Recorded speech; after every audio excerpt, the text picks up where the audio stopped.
Welcome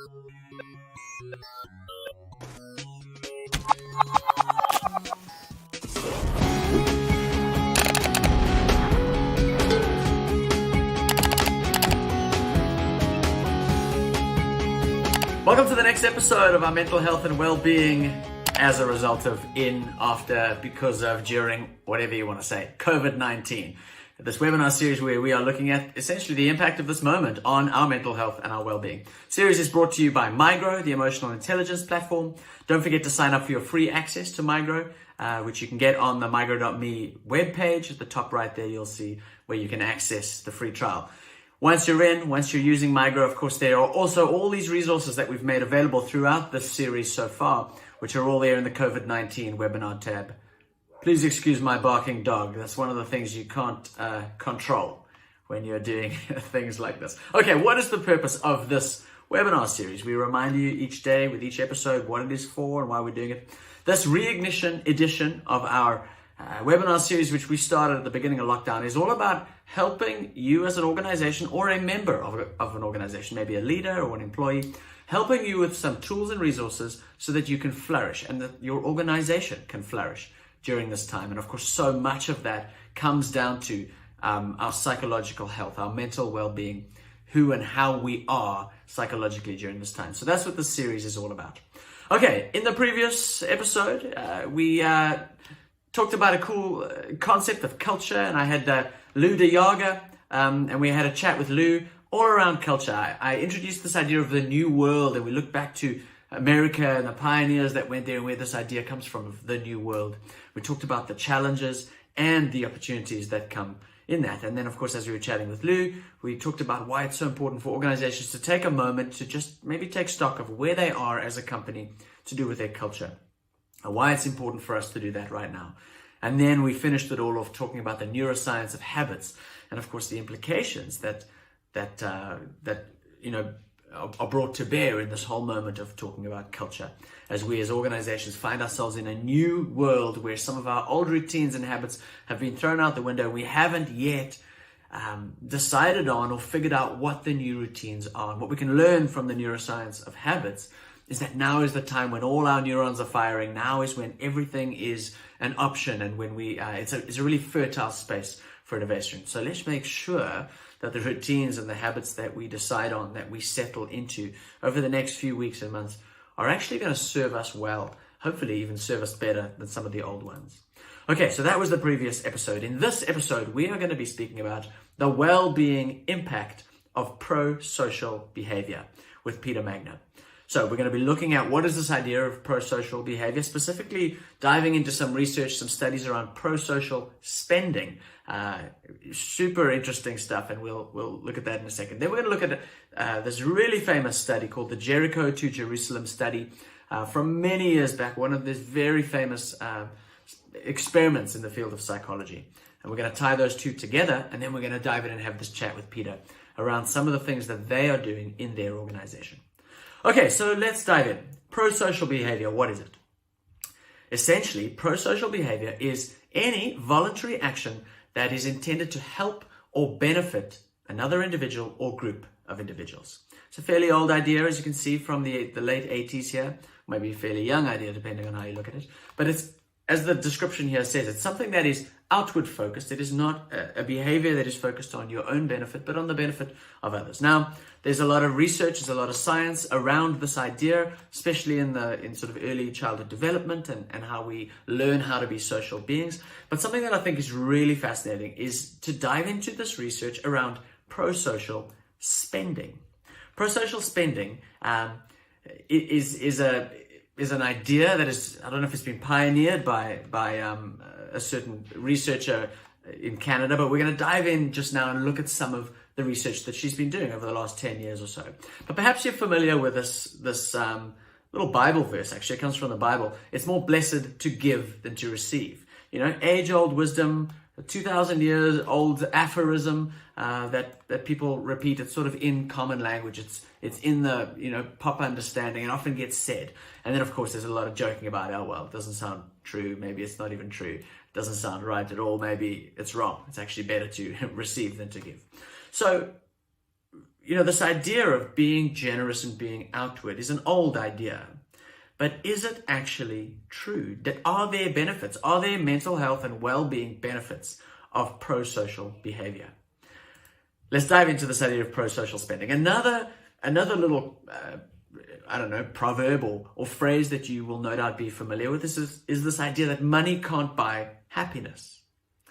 Well, maybe that's not true. Maybe money can buy happiness. This is a question that has been it's been a question of interest to Assistant Professor Elizabeth Dunn, who teaches at the UBC Department of Psychology, UBC University of British Columbia in Vancouver, Canada. She's a happiness researcher, and she's been exploring this question. Well, she's been exploring happiness in her whole career, but exploring this question around money and happiness for at least the last 12 years or so. And there's a series of studies that she's done looking at the connection with her and a number of different colleagues and in that department at UBC. And their consistent findings across all of their studies is that individuals report significantly greater levels of happiness if they spend money pro-socially. So in other words, she's saying money does actually buy happiness, but only if you spend it the right way, only if you spend it on others. So what does this actually mean? What does this mean for us? Let's look at some of the studies that she's done. We're going to briefly look at 3 separate studies. There's been a whole lot, but we're just going to look at 3. This first one, they took 630 Americans and they asked them the following 3 questions. They asked them to rate their general level of happiness. How happy do you feel you are in your life? That was the first thing. Then secondly, to just report their annual income. How much do you earn every year? And then to give a breakdown of their monthly spending, including their bills, their gifts for themselves, and their gifts for others and donations to charity. Okay, so just 3 things. How happy are you? How much money do you earn? What do you do with that money? How much of it goes to you and other things? How much of it do you give away? What are the findings? The findings from that study was that it can be summed up nicely in the statement that she made. Regardless of how much income each person made, those who spent money on others reported greater levels of happiness, reported greater happiness, while those who spent more on themselves did not. So, of course, this is the kind of study that is very much reliant on someone's own perspective of their own levels of happiness. So a very testimony-based approach to research. But the overwhelming finding that she found out from the study is that it doesn't matter how much money you have.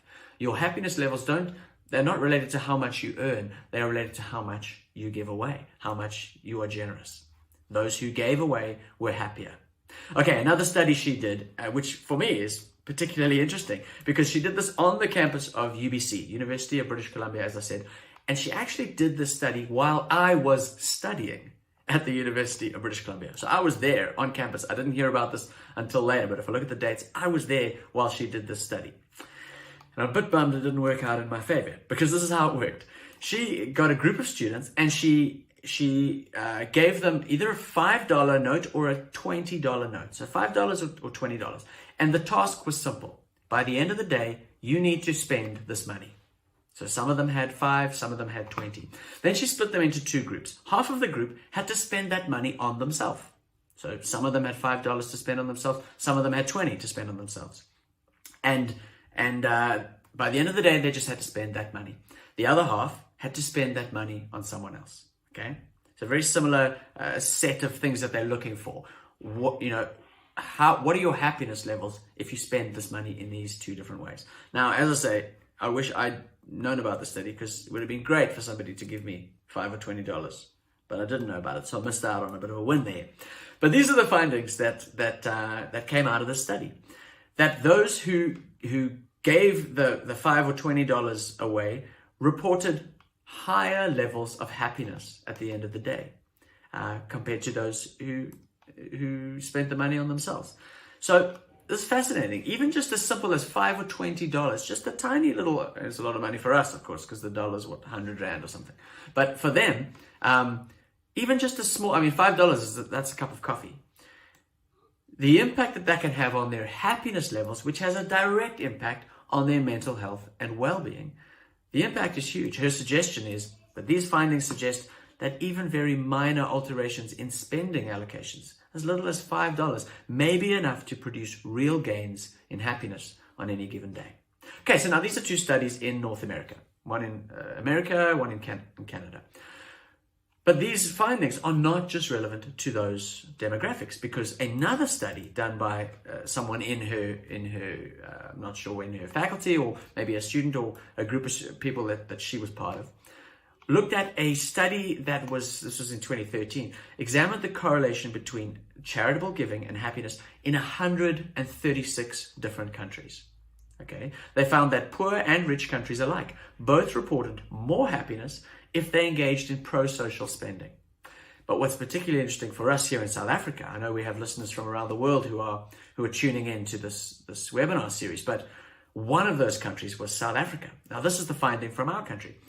Here in South Africa, the way they did it was they gave participants the opportunity to spend money on a goodie bag filled with treats like chocolate. Half of them were told that goodie bag would come to them. So they were essentially choosing what they were going to get. The other half, of course, were told that it was going to someone else. In this case, those who were putting that goodie bag together for others were told that it was for a sick child, reportedly in a local hospital near them. Okay, so that was the task. The finding, again, is in line with all the other findings from all the other studies, that those who spent the money on others reported greater levels of happiness. Now, what's particularly notable in our context, because of course we have such high socio-demographic differences, socio-economic differences in our society here, more than 20% of the sample reported that they did not even have enough money to buy food for themselves or their families in the preceding year. But why is this important? It's important because even though they had so little, they still reported higher levels of happiness and satisfaction in spending that money for someone else. And the implications for that, and Elizabeth Dunn is very clear on this, that it's not just happiness. It's not just one simple construct of happiness. Pro-social spending has independent positive effects on emotional and physical health. So this is a fascinating series of studies that actually show us that spending money on others is helpful. Now, why is that relevant for us? Because, of course, we're not talking now about spending money. The show isn't about telling you how to spend your money. Pro-social spending is a subcategory of pro-social behavior, and it's one that there's so much research on, so it's a really good one to look at. But it's not just about our money. It's about our resources. It's about our power that we have. It's about our influence. It is about the resources that we have. There are so many different ways that we can be selfless and generous in the way we spend ourselves. I want to quickly run you through this other study I was going to tell you about, the Jerusalem to Jericho study. As I said, this is very famous from back in the 70s. In a nutshell, this is based on the parable of the Good Samaritan, where there was this man traveling from Jerusalem to Jericho, and he was set upon by thieves and beaten up, and all his money was stolen, and he was left for dead.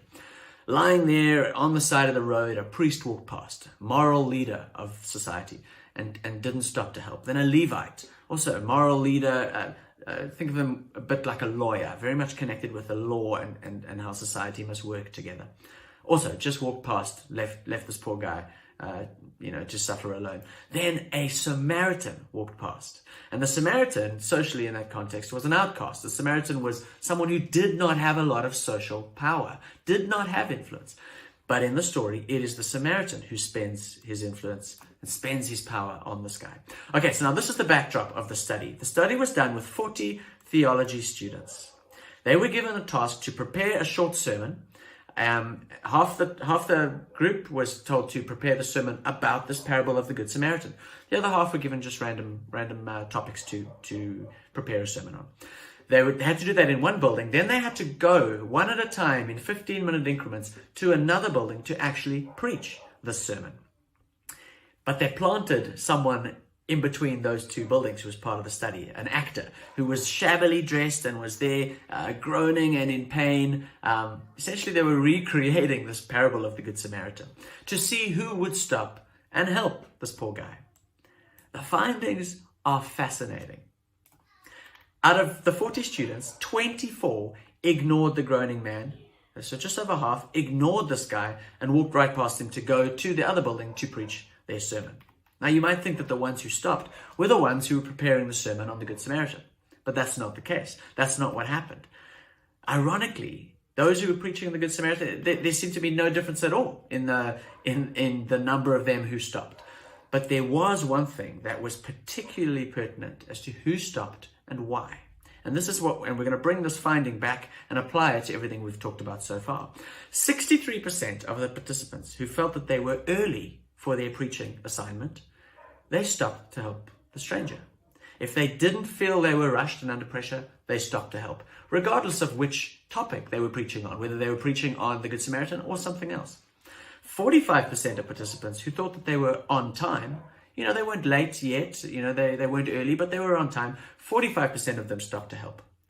But of the group who thought they were late and were rushing to get to their next appointment, only 10% stopped to help this poor stranger. So the findings of the study are pretty clear. And what they came away with was to say that when we are under pressure, that could be anything. In this case, it was time pressure. But when we are under pressure financially, with time, emotionally, psychologically, when we are under pressure, we are less likely to engage in pro-social behavior, to bring it back to our other studies. Now, we are currently in a moment where we are all under pressure. So many of our businesses are under pressure financially. We are laying people off. Individuals are under pressure. So what does that mean for us when we bring it back to this idea of pro-social spending or pro-social behavior? It means we are less likely to behave in a pro-social way. But if we are less likely to behave that way, it is going to have an impact on our mental health, on our happiness levels, on our general flourishing and well-being. Do you see how I've connected these things here? When we are selfless and outward focused, it's actually good for us. But when we are under pressure, we're less likely to be like that. So the pressure is just going to exacerbate what we are feeling without that injection and that input of perhaps a happiness boost. So in a moment like this, ironically, the thing to do is to lean into the discomfort and be generous. I know that there's a lot going on out there about, solidarity fund and all this kind of thing, but I'm not even talking about money. I'm talking about a certain kind of behavior that sees the other as important and leans forward into the moment in a way that is not an isolated, protectionist, scarcity mindset. Now, one of our clients, in fact, I'm going to segue now into this conversation we're going to have with Peter Magner, because one of our clients is a company called Iridium Business Solutions, and they are a group of accountants. And because they're one of our customers, one of our clients. So because of that, we've seen some of the stuff that they have been engaged in as a company. And I think they are a great example of how we can actually take this moment and be selfless and have this pro-social, outward-focused behavior. So we're going to get Peter on in a second, but let me tell you a little bit about Iridium. They are a group of accountants. And if you go onto their homepage, the sentence you will see there is, accountants as innovative as you are. They're really breaking the mold of the stereotyped view of what an accountant is. And I'm happy to say that from my experience, from what I'm seeing what they are doing, they are being innovative. They are doing stuff both internally with their teams and externally that is essentially pro-social behavior. So we're going to get Peter on in a second. Peter is the sales and marketing director at Iridium Business Solutions. A company was started by his brother, who I was actually at school with. Mark and I were at school with his brother, Simon. Peter joined a couple of years later. He's a pretty awesome oak. He's an up-and-coming guy. He's a bit younger than me, so he wasn't at school while I was there, but he's the top 35, under 35 finalist 2019 for the Saker Accountants Award. So he's a boykie. Let's get him on. Peter, can you hear me? Are you online here? Yes, there you are. Welcome. Hey, how you doing? Good, thanks. Welcome to the show today. Thanks. Super excited to have you and really looking forward to what it is that you can share with us. Let me just dive in and ask a fairly direct question to you around these themes that we'll be discussing. What is your guys' philosophy on this? What is it that's driving you to behave we're going to unpack some of the details of stuff you're doing, but what is your approach or your thinking? Yeah, so thanks a lot. I think both Simon and I kind of grew up in a very corporate space, and we were fortunate enough to grow up in a auditing environment at Ernst & Young, and they're very pro-team. So they have a great company culture and focused on their team. And when we kind of started the journey of building out a business and taking on people, we wanted to make sure that we installed a good team culture. And I'll use the word team members a lot because I don't see them as staff or resources. Some businesses call their staff or their team resources, or staff members. We see them as a team because in order to drive our business forward, we need everyone to be working together. And I think it's critical. Everyone in our team is critical to our business moving forward, thriving, surviving during these times. No one's better than the other. They just function in different roles. Kind of like a typical rugby team has different players. No one team member is better than the other. Ones are flashier than the others, but if you don't have every team member doing what they're doing, the team falls apart and fails. Which is, let me just interrupt you there quickly, which is an internal expression, I think, of this pro-social behavior. The old school hierarchy system is a one where there is a sense from the top quite often that I'm important. This is going to serve me, and you down there are my worker bees to do this. So even that philosophy in itself is sort of based in this idea of a pro-social, outward-looking way that actually it's more egalitarian and less hierarchical. Yeah, and I think we've constantly tried to look, I'm going to say outwards, but look to what other companies are doing in the rest of the world, not just companies within South Africa, because there's incredible businesses across the globe that are doing innovative things with their team to make sure they're thriving and growing. And kind of one of our core things is we're a training office, so we've got the vast majority of our team are under 25.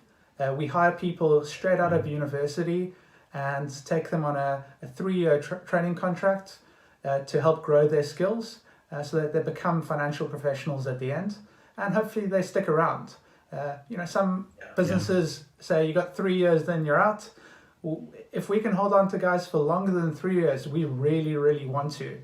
And as you said, it's often when you're giving, you get, but also you get to build a kind of community around you that really benefit from that. Yeah, totally. Okay, so that's your sort of general philosophy internally. I'd love to move us on to this moment right now, because you're doing things internally and externally that are showing that I guess it's maybe just an evolution of that same perspective, that same commitment that you guys have. There seems to be very much a community focus that you guys have right now. Could you tell me a little bit about what you're doing internally to foster community, to support your people well, and externally to support your I guess wider ecosystem? Yeah, sure. So I think one of the challenging things that we've realized in navigating through COVID-19 and Corona is there's a lot of isolation, there's a lot of fear, anxiety, depression, there's a lot of those challenging emotions. And when somebody's in an office environment, you're able to come together as a team and help people through that. It's very different when you're looking through a lens of a camera and trying to do the same. But at the same time, it's critical to do that anyway, to get people out of bed, get in front of screens, and doing things together. So straight away when we realized that the president was probably going to announce the lockdown, we told everyone, first of all, we're not going back to office. And then we immediately, the next kind of day, set up what we call the huddle. And it's definitely not our concept.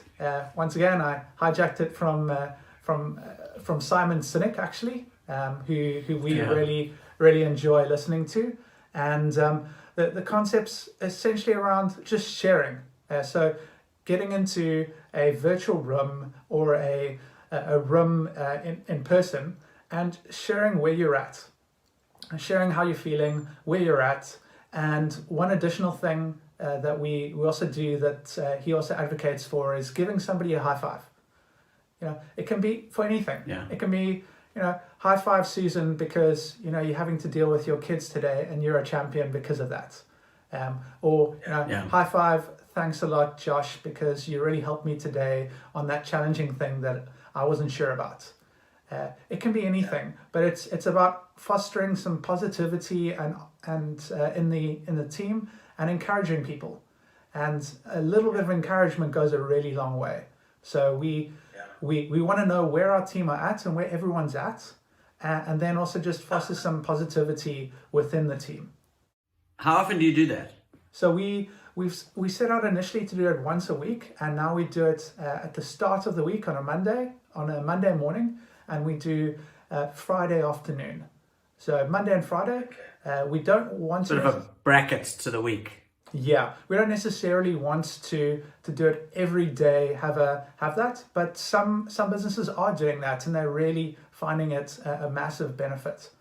What we've kind of done instead of doing it daily is similar to when you rock up at work, grab a cup of coffee or some water. There's that time before work where people arrive at different times, and they just go, hey, like, how's your day going? Like, how's your kids doing? Do you have enough sleep?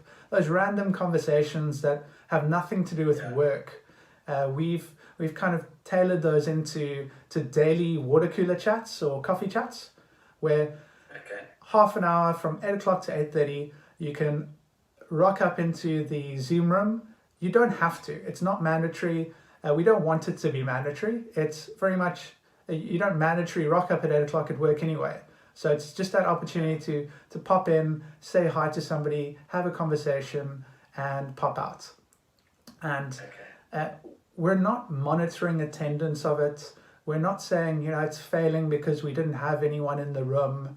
It's not about that. It's actually just giving them an opportunity or space to come together, however many or whoever many wants to, and just have a conversation. And I think it's super important to find ways of having more of those types of spaces. So, a quiz night, or, gin o'clock, which is one that when we were at work was a regular thing. One of our team members poured a couple of G&Ts and started sharing them around the office and said, cool guys, it's gin o'clock. And it's just about creating a fun environment for the team and letting them share something together. And for me, it's a great example of actually what we discussed in the previous, I think it was the previous episode. We were chatting about habits. We're in this moment now where we have to make decisions around what we're going to bring from the old world into the new world. What is it we're going to keep? What's been valuable, and are we going to keep that? And then, of course, what hasn't been valuable and what should we leave behind? Sounds like this is a great example of how you have said, these are the things that have been valuable for us in the past. Let's reimagine what they look like in a digital present, and let's create a space for that. Yeah, no, it exactly is. I was trying to think through, both Simon and I, of how can we foster community and how can we bring our team together during this time, because it's an incredibly challenging time, and if you don't do something regularly with the team, those fears, emotions of anxiety and depression start setting in more and more. And I kind of, at the end of my articles, went through a really tough time, had a bit of a burnout stage, and realized the devastating effect of that kind of, or those kind of emotions. So where possible, we want to be able to stop that in its tracks as quickly as possible. And we've done a number of things, like actually taking on Migro this year, because we realized through a number of conversations with our team members that they're young. They're not 10 years of work experience. It's their first job, and it's their first time dealing with disappointment in the workspace, or their failure, or there's a lot of first times. And when you've got a lot of first times, there's a lot of stuff happening in the head. And so whatever we can do to help our team navigate through that, we're trying. And I think it's been really cool to do things like Micro and other things to help get them out of their head and enjoy things. Yeah. Well, thanks for the high five there. We're running out of time here. It's always a bit hard when you ask someone like I'm asking you now, what cool things you're doing. It's a bit hard to blow your own trumpet. So I'm going to blow your trumpet for 30 seconds about some of the other things I happen to know that you guys are doing. Because what I really hope the viewers will take from this is that it'll spark their imaginations about what they can do in their own organizations. To tie all this back to the pro-social idea, now is a time when we are under pressure and it's so easy to just have that protectionist mindset. Let's retrench half the team. Well, not the team, because we don't think of them as a team. Let's retrench half the worker bees and just stay alive. And tough decisions need to be made like that, of course. And I know that those decisions are tough and they do need to be made. So I'm not trying to be too judgmental about that. But my hope is that when people can hear what you guys are doing, it can be like, oh yeah, we can do that kind of thing as well. So something you didn't mention is that apparently, well, I think from what I've heard is you guys sent care packages out to your whole team at the beginning of lockdown, to show that you were there with them, supporting them. Such a practical and easy thing to actually do, but it's the kind of thing we don't think about when we have this pressure on us, because we just got to get to that other building and quote unquote preach our sermon. We can't afford to stop and take care of people, but if we can, it's actually going to help the organization. It's going to help the organization itself. Something else that I know that you guys are doing, not just for your own company, because you can have this pro-social outlook, this outward focused outlook internally in your company, but also externally. I know you guys have been like really supporting your supply chain, some of your clients, some of your customers, giving, like when companies are going back to work, you're posting on your own social channels, you're spending your own influence and power socially to just give these high fives externally to different companies. You even did that for us. You put up a post about this series and what we were doing. And I know you've done that for other companies as well. So that kind of stuff I think is so valuable, and I'm certain it's going to have a positive impact for you guys, but not just for you, for your whole ecosystem. So on behalf of everyone involved in your ecosystem, I just want to say thank you to you for that. No, absolute pleasure. To add to that, I think for us, we kind of look at it as a network effect of if our clients grow down the line, we grow with them. So what we do whenever anyone kind of comes into our community, be it a client or supplier, and we think that they could add value to anyone, we connect them. We will go a digital marketing client to a new retail store. They need a website, they need social media, and we just connect them. We don't want anything out of it. We don't want a kickback. I know a lot of businesses want to, if I connect you, give me a 10% cut or the finder's fee. Finder's fee. For us, it's not about that. It's actually about if our entire community grows, we grow with them, and that's kind of how we have a philosophy around charging our clients. As they grow, we grow with them. It's probably also why we've been focusing a lot on punting our clients. We've actually got a web page dedicated to them on our website called Open for Business. It lists our level 5 and level 4 clients that are open for business.